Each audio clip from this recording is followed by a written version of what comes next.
$90 billion goes missing from White House. Trump exposes sick, dirty secret Obama tried to hide.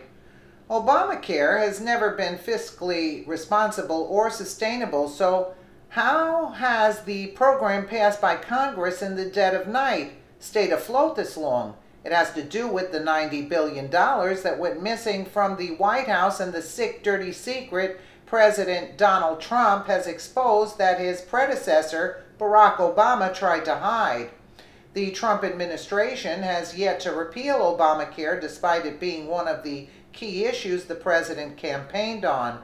Republicans never thought he would actually win the election, so they were caught with their pants down on the night Hillary Clinton was defeated, as they hadn't drafted any legislation to repeal or replace the not-so-Affordable Care Act. Fast forward to nearly 1 year later, and we are still waiting for actual health care reform.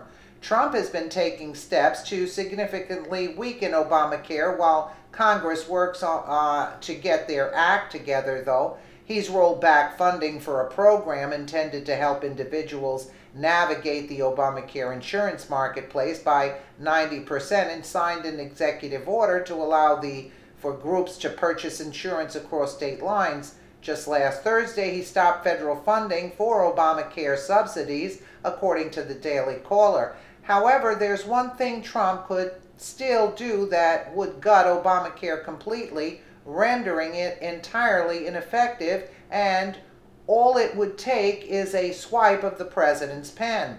If Trump truly wants to deal the coup de grace to Obamacare, there's still a massive source of funding from the law that Barack Obama deceptively implemented, and it relates to the one last piece of unfinished business from the past financial crisis, the status of mortgage giants Fannie Mae and Freddie Mac. Having required massive bailouts in 2008, the two corporations were placed under control of the U.S. Treasury. Initially, the two organizations agreed to pay the Treasury a dividend each year equivalent to 10% of the bailout funds they took, and the Treasury was also issued warrants guaranteeing them the equivalent of a 79.9% equity stake in the two companies.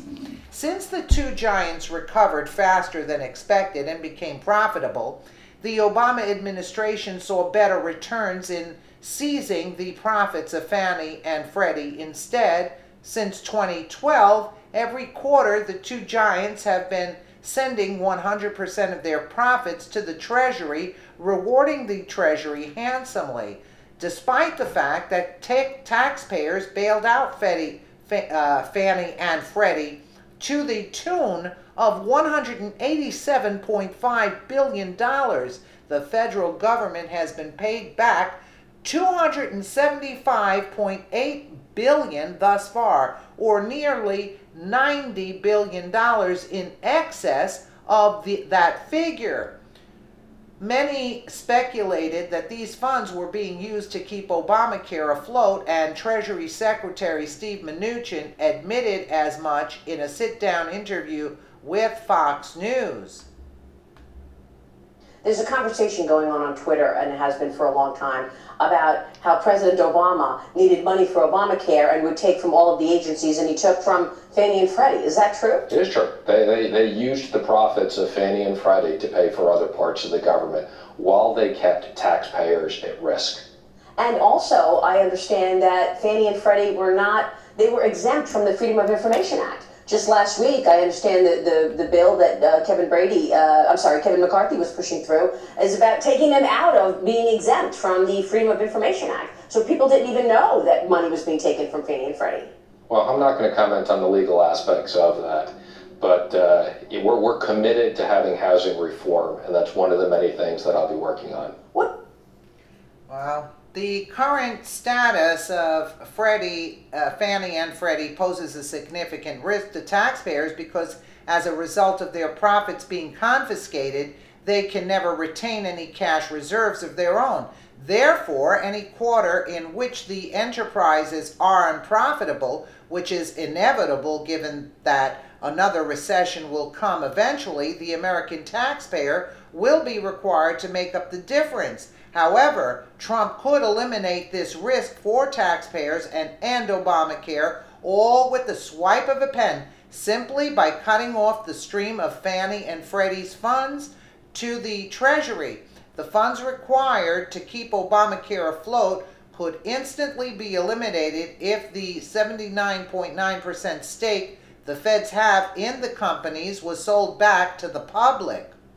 The RNC estimates that the Treasury could generate $100 billion from selling its stake in Fannie and Freddie back to the public. So now the only question is, will Trump act on this seemingly simple way to kill two birds with one stone? Perhaps if enough of his supporters call on him to do so, he will listen. Please share this report to get the word out that we want Trump to kill Obamacare by selling Fannie Mae and Freddie Mac back to the public. Wow. You know, you have to have some sort of business mind to know all of these things. This is like just unreal, you know. God bless him. More power to him if he can do what's good for the people. Let me know what you guys think in the comments below. And again, thank you so much for watching.